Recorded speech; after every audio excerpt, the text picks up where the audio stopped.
I inherited an old restaurant from my late husband, but when I walked in, I never expected to spend my 70th birthday on a folding cot in the dusty, mouse-chewed storage room of a restaurant that hadn't seen a customer in 5 years.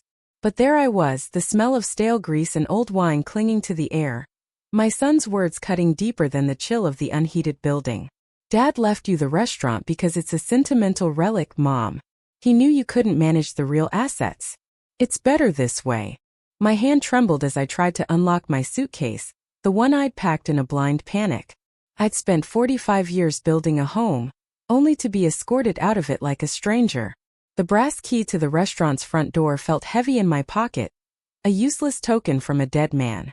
I'd come here because it was the only address in the world that still belonged to me. But let me back up. You need to understand how I went from being Eleanor D'Angelo, wife of a beloved local chef, to a cliché, the old widow, dispossessed and discarded. It all started 3 weeks ago, in the suffocatingly quiet office of our family attorney, Mr. Henderson. My son Mark sat beside me, the picture of filial grief in his $4,000 suit. He was in private equity, a world of numbers and leverage that my late husband Arthur had always called funny money. Mr. Henderson cleared his throat, his eyes refusing to meet mine. "Before I begin, Eleanor," he'd said, "I want you to know Arthur was very specific about his intentions. Everything is legally sound and precisely as he instructed." Looking back, that was the pilot light for the explosion. The will reading was a surgical amputation. "To my son Mark D'Angelo, I leave our primary residence in Greenpoint Hills, and my complete investment portfolio." My breath hitched. That was everything. The house I'd raised Mark in. The nest egg Arthur and I had built for our entire lives. Mr. Henderson continued, his voice softer. "And to my beloved wife Eleanor, I leave the commercial property located at 121 Main Street, known as Arthur's Table, and all business assets, intellectual property, and trademarks associated with said entity." A restaurant. A closed, boarded-up, graffiti-tagged restaurant that had been hemorrhaging money for a year before Arthur finally shut its doors 5 years ago. Mark's face, which had been a mask of solemnity, relaxed into something I can only describe as relief, tinged with pity. He placed a hand on my arm, squeezing. "Don't you worry about a thing, Mom. I'll make sure you're comfortable." I was too stunned to speak. Why would Arthur do this? Leave me a husk, a failure, a monument to the end of his dream? The answer came with brutal clarity that evening. Mark drove me back to the house, my house, in his black Tesla. When we walked in, I stopped dead. The hallway was filled with boxes.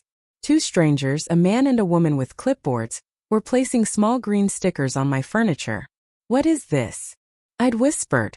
"Mom, we need to be practical," Mark said, guiding me into the kitchen, where the espresso machine already had a green sticker on it.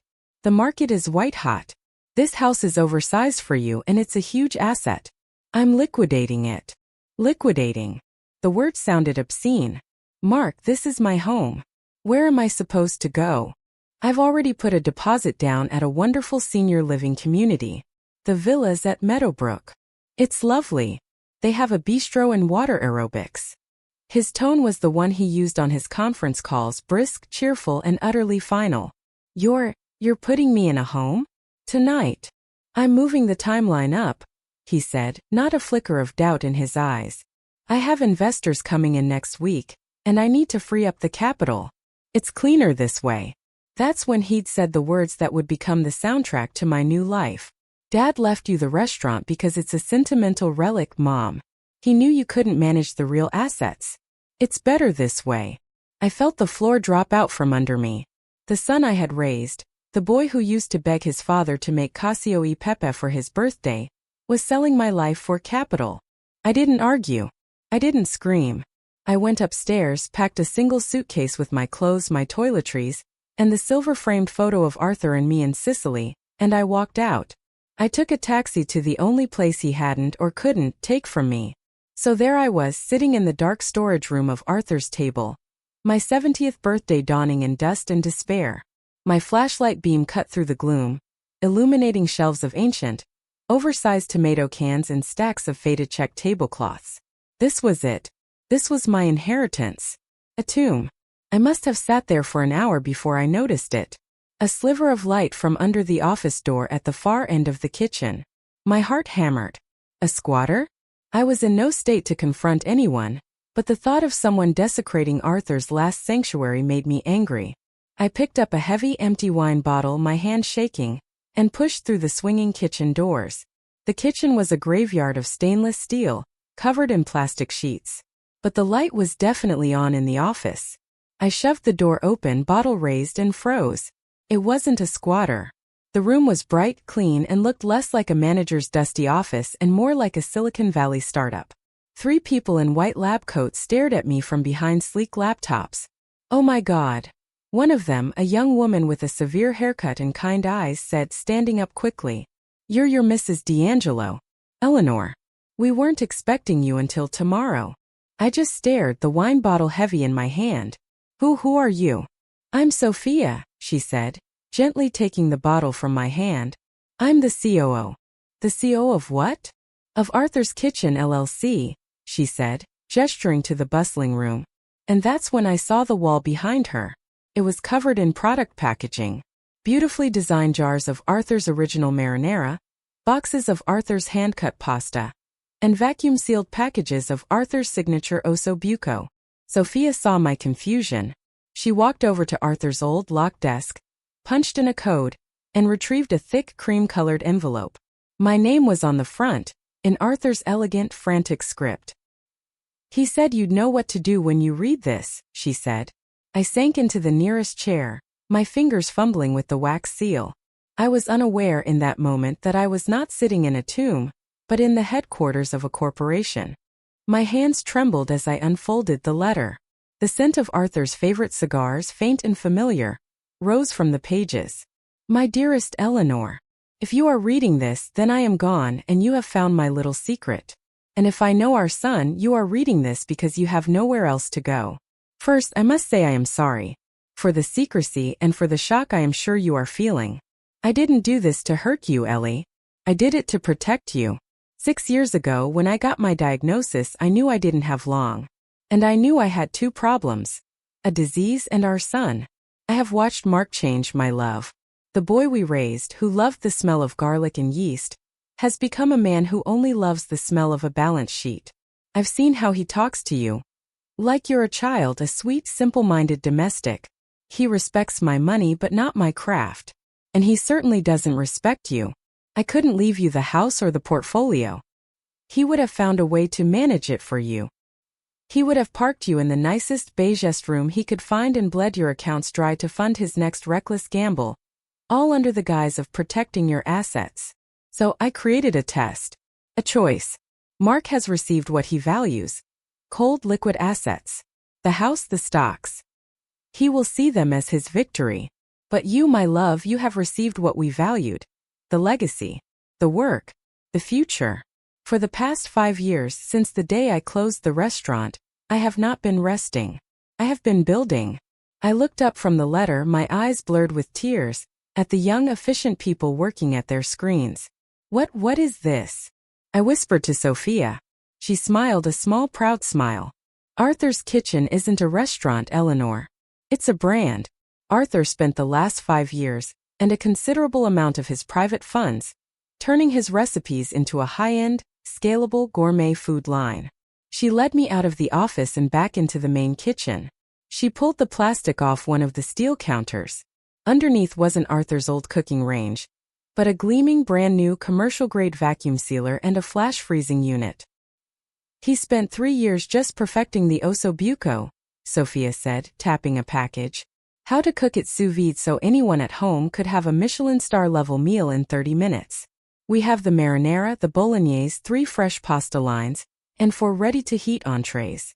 The intellectual property alone, the trademarks, the recipes, the proprietary freezing process, is worth a fortune." I staggered back, leaning against a steel rack. A fortune? Arthur closed the restaurant because it was failing. "He closed it because it was inefficient," Sophia corrected gently. "He said, 'Why feed 100 people a night when I can feed 10,000? He liquidated his private stocks, the ones Mark never knew about, to fund this. He built this entire facility in secret, using the restaurant as a cover. The valuation from our last round of investor presentations. Well, she handed me a thick-bound portfolio. I flipped to the last page. Projected Q4 valuation. $22.5 million. My knees gave out. I sank onto a prep stool. $22 million. But the will, I stammered. It just said Arthur's table and the business assets. Exactly, Sophia said. All of this. She swept her hand across the high-tech kitchen, the office, the boxes of product. Is legally Arthur's table.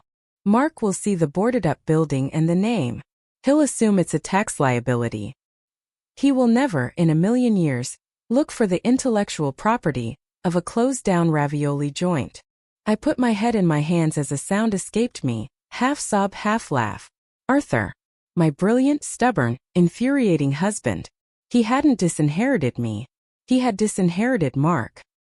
He had given his son the bait and left me the entire ocean. There's one more thing, Sophia said, her voice soft. She took a key from the desk, not a modern key card but an old-fashioned brass one just like the front door key. He said you'd be tired. He said you'd probably come here straight from the house. She led me through the office to a door I'd always assumed was a broom closet. It opened onto a narrow, carpeted staircase. He renovated the old upstairs apartment, she said. The one he used to crash in after 16-hour shifts back in the 80s. I walked up the stairs, my hand on the smooth oak banister. I pushed open the door at the top. It wasn't a crash pad. It was a beautiful, light-filled two-bedroom apartment. A modern kitchen with marble countertops. A living room filled with comfortable, stylish furniture. My furniture. I froze. There against the wall was my favorite armchair. The one with the faded roses. My collection of antique copper pots hung above the stove. The framed photo of Arthur and me and Cicely sat on the mantelpiece. How? He had it all moved from the house 3 months ago, while you and Mark were visiting your aunt in Florida, Sophia said. He said you'd want your things. He said he was sorry he couldn't be here to welcome you home. I walked over to the window. It overlooked Main Street, the familiar, sleepy heart of our town. Below, I could see the reflection of the boarded-up facade of Arthur's table. Above it I was home. I sat in my armchair, the letter clutched in my hand, and I cried. I cried for Arthur, for the years he'd carried this secret alone. I cried for my son, for the man he had become. And for the first time in weeks I cried tears of relief. I spent that first night not on a folding cot in a storage room, but in a king-sized bed with my own linens. When I woke up, the sun was streaming through the windows, and the smell of fresh coffee was coming from the kitchen. Sophia was at the stove making eggs. I figured you could use a real breakfast, she said. We have a lot of work to do. The launch is in 6 weeks. The launch. The exclusive deal with Gourmet To Go, the high-end delivery service. Arthur signed the contract the day before he went into the hospital. We have to fulfill an order for 50,000 units. And just like that, at 70 years old, having never done more than balance a checkbook, I became the CEO of a multi-million-dollar food empire. My phone rang as I was taking my first bite of eggs. It was Mark. Mom, where are you? His voice was sharp, annoyed. The agent for Meadowbrook called. You never checked in. I took a slow, deliberate sip of coffee. Good morning, Mark. I'm fine, thank you. I found somewhere to stay. What? Where? You can't just be wandering around. I'm at the restaurant, I said, my voice as calm as a summer lake. There was a long pause. Then a short barking laugh. At that, dumb? What, are you sleeping on a sack of flour? Don't be dramatic. I'm sending a car. The agent for the house sale needs you to sign the release forms today. I'll have my lawyer look at them, I said. Your lawyer? What lawyer? Mom, don't be difficult. Just sign the papers. I'm busy right now, Mark. I have a launch to prepare for. A launch? What are you talking about? Are you having a breakdown? Is this grief? I have to go, dear, I said, and for the first time in my life I hung up on my son. I looked at Sophia, who was watching me with a raised eyebrow. A slow smile spread across her face. You're a natural, boss, she said. The next 6 weeks were a blur. I learned about supply chains and marketing and FDA regulations. I learned that my palate, which Arthur had always praised, was an incredible business asset. I could taste a batch of sauce and know instantly if the basil was too old or the salt content was 0.1% too high. The useless old woman who couldn't manage assets was putting in 16-hour days.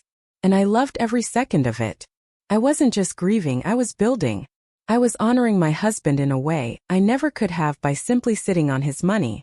We removed the boards from the restaurant windows not to reopen it, but to put up a massive sleek vinyl sign. Arthur's Kitchen Global Headquarters. The launch with Gourmet To Go was a staggering success. We sold out of the 50,000 units in 72 hours. The press went wild for the story. Beloved chef's widow revives husband's legacy as gourmet food empire. I became the face of the brand, the authentic, gray-haired Italian-American widow, sharing my husband's love with the world. The irony was thick enough to cut with a pasta knife. I had barely slept in a week when my phone rang again. It was Mark. His voice was no longer impatient. It was cold. "Mom." I had my attorney look into the estate filings.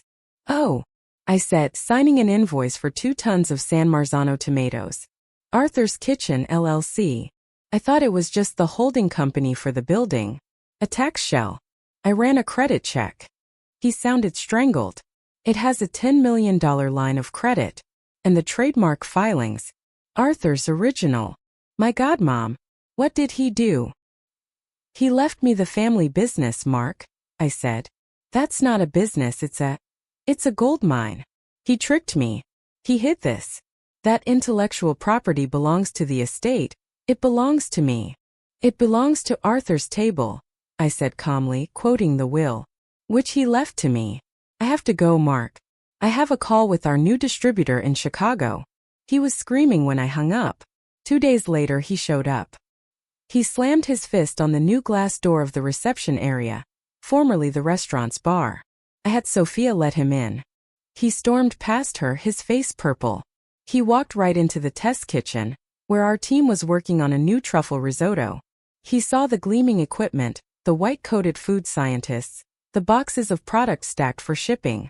This is mine," he sputtered. "No, Mark. It's mine." I was standing in the doorway of my new office. He tricked me. He left me a house with a cracked foundation and a stock portfolio that's down 15% this quarter. And he left you. This. I'm the businessman. You're just a housewife. You don't know how to run this." "I seem to be doing just fine," I said. "Now if you'll excuse me, you're interrupting my R&D meeting." "I will sue you," he hissed, jabbing a finger at me. "I will sue you for fraud, for undue influence, for elder manipulation." "I am the elder being manipulated?" I asked, raising an eyebrow. "Mark, you threw me out of my house. You tried to stick me in a home so you could free up capital. You told me I was useless. Now please get out of my headquarters." He stared at me dumbfounded. He was really seeing me for the first time. Not as Mom, but as the owner of a $22.5 million company he couldn't touch. He stormed out, but the legal letters started arriving the next day. Patricia, the iron-willed attorney Sophia had recommended, just laughed. "This is nuisance litigation, Eleanor. The will is airtight. Arthur's corporate structuring was impeccable. Mark doesn't have a leg to stand on. He's just angry he got outsmarted by a ghost." For the next 4 months I built an empire. We expanded into 2 national grocery chains. I was on the cover of Food and Wine magazine. We bought the warehouse next door to expand production. And all the while, Mark's lawsuits piled up and were summarily dismissed.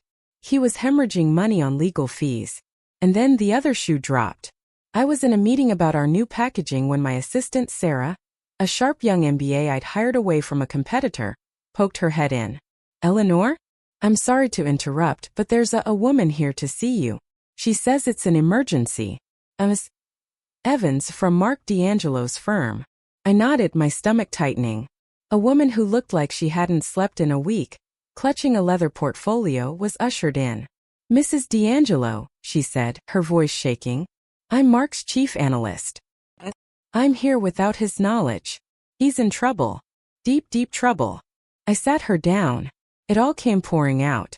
Mark furious about the inheritance and desperate to show his dead father, had taken the money from the house sale and leveraged his entire portfolio into one massive, high-risk tech merger. He was positive it would double his net worth, Ms. Evans said, wringing her hands. It would have given him the capital to fight you indefinitely. But the SEC blocked the merger this morning. The stock is in free fall. He's not just wiped out, Mrs. D'Angelo. He's upside down. The margin calls they're catastrophic. He's going to lose everything. His apartment, his firm, everything. I sat there staring at the photo of Arthur on my new desk. I have watched Mark change, my love. He respects my money but not my craft. My practical, brilliant husband. He had known Mark's greed was a sickness, that he would gamble and overextend, and that, one day, he would fly too close to the sun. Thank you for telling me, Miss Evans, I said calmly. What are you going to do? I stood up and smoothed my skirt. I'm going to go see my son. I found Mark not in his flashy downtown office, but in his sterile glass-walled apartment overlooking the harbor. The doorman, who clearly hadn't been paid, let me up without a word. The apartment was chaos. Papers were everywhere. A half-empty bottle of whiskey sat on the $10,000 coffee table. Mark was sitting on the floor, in his wrinkled suit from the day before, staring at a bank of black-screened monitors. He looked 10 years older. He didn't even look up when I walked in. They're all gone, he whispered. The house money. The portfolio Dad left. My own money. All of it. The margin calls. I owe them millions I don't have. They're seizing everything. He finally looked at me, his eyes hollow. Are you here to gloat? I walked over and sat on the sofa across from him. No, Mark. I'm not. So what? You're here to watch. The final humiliation of Mark D'Angelo, bankrupted by his own father's ghost and outmaneuvered by his useless old mother? I finished for him. He flinched, the first real sign of shame I'd seen in him. I remember when you were 12, I said, my voice soft. You burned your toast, and you were so angry you threw the toaster on the floor and broke it. Your father didn't yell. He just handed you a broom. He said, "You made the mess, Mark. You clean it up. Then we'll see about getting a new toaster." Mark just stared at me, his face pale. "You've made an incredible mess, Mark." "So what's the point?" he said, his voice cracking. "You want me to sweep it up? It's too late. I'm ruined. It's over. I'm here to offer you a new toaster," I said. He looked at me confused. "I am willing to help you, Mark. I will not let you be homeless. I will not let you go to jail for debt. But this is not a gift. It is a lifeline, and it comes with conditions. My conditions." "Conditions?" he scoffed, a faint spark of his old arrogance returning. "You want me to beg? Is that it? You want me to grovel?" "No. I want you to change." I laid it out for him. "First," I said, "I will not give you a single dollar in cash. I will create a trust, managed by my attorneys, that will negotiate and settle your debts. It will be a loan, Mark, from my company to you at 5% interest, to be paid back over the next 30 years. His eyes widened. He'd expected a handout. "Second, you will sell this apartment and move into something you can afford. The trust will cover 6 months of rent, and that is it. I'll have nothing," he whispered. "You'll have a roof over your head, which is more than you left me. Third, and this is not negotiable, you will get a job. A real job. Not managing your own money, because you've proven you can't. You will work for someone else. You will earn a salary, and 20% of that salary will go toward paying back the loan." He looked like I had slapped him. "A job? Like a 9 to 5? For who? Doing what?" "I don't care if you're a bank teller or a barista, Mark. You are going to learn what it means to earn a living. You are going to learn for the first time in your life that money is the result of work, not a toy for you to play with. And fourth," I said, leaning in, "you will go to therapy, twice a week, with a doctor I choose, to talk about this obsession with wealth, this bottomless pit of ego that your father saw so clearly." He was silent for a full minute. I could see the war behind his eyes, the humiliation, the rage, and under it all the terrifying, paralyzing fear of a man at the absolute bottom. "And what if I say no?" he finally said, his voice small. Then I will wish you the very best of luck, Mark. I will pray for you. And I will walk out that door. I stood up, smoothing my skirt. The choice is yours. You can keep your pride. Or you can start to clean up your mess. I walked to the door. My hand was on the knob when I heard him. Wait. I turned. He was still on the floor, a broken man in a broken suit. Okay, he whispered. Okay, Mom. I'll do it. I'll do whatever you say. A year passed. It was not a smooth year. Mark fought the terms. He hated the therapist. He was fired from his first job at a brokerage for attitude problems. But the trust was ironclad. If he didn't work, the rent wasn't paid. If he didn't go to therapy, the debt settlement was paused. I was ruthless. I was my husband's wife. I made him clean up the mess. Slowly, painfully, something began to shift. He got another job. A much humbler one, as a junior analyst at a small local credit union. He was 45 years old, sitting in a cubicle making a fraction of what he once had. He hated it. But he did it. He started paying back the loan. The checks were small, but they came every month. I saw him for dinner once a month, at a simple diner halfway between his small apartment and my home. The conversations were stiff. Awkward. But they were happening. Then one rainy Tuesday he showed up at the restaurant headquarters. He wasn't wearing a suit, just a simple button-down shirt and slacks. He looked tired but clear-eyed. Mom, he said. I have something for you. He was holding a worn leather-bound book. I recognized it instantly. It was Arthur's original recipe book. The one he'd started when he was a 19-year-old immigrant, working as a line cook in Little Italy. It held every idea, every splash of wine, every secret. I thought it had been lost in the house sale. I kept this, he said, his voice thick. When I was clearing the house, I kept it. I told myself it was valuable, that I could sell it to some collector, that it was the one thing he'd left that was worth anything. He held it out to me. His hand was shaking. I was wrong, he said, meeting my eyes. I was wrong about everything. The money, the house. None of it was the legacy. This is the legacy. The work. What he built. He pressed the book into my hands. It belongs here. With you. I opened the book. On the first page, in Arthur's fading script, it said, "For Eleanor, who always knew the difference between cost and value." I looked up at my son who was finally, at 45 years old, starting to look like his father. "Thank you, Mark," I whispered, clutching the book to my chest. "This means more than you know." I was looking at the new quarterly reports for your company," he said, shifting his weight. "They're public, so I looked. Your distribution costs in the Midwest are too high. You're using the wrong logistics network." I raised an eyebrow. I drew up a memo," he said, pulling a few folded papers from his pocket. "Just some thoughts. On how you could consolidate and save about 18%. If you want it. Just, my 2 cents. I took the memo and looked at it. It was detailed. It was smart. It was helpful. I smiled, a real warm smile. "Why don't you come upstairs, Mark?" I said, gesturing toward my apartment. "I just perfected a new recipe for cacio e pepe. I'd love to know what you think." As he followed me up the stairs, I ran my hand over the cover of Arthur's book. My husband had left me a restaurant, a building of brick and dust. But when I walked in, I found his love, his wisdom, and a future I never knew I was strong enough to build. And in the process, I'd finally gotten my son back. The useless old woman, it turned out, had managed the real assets after all.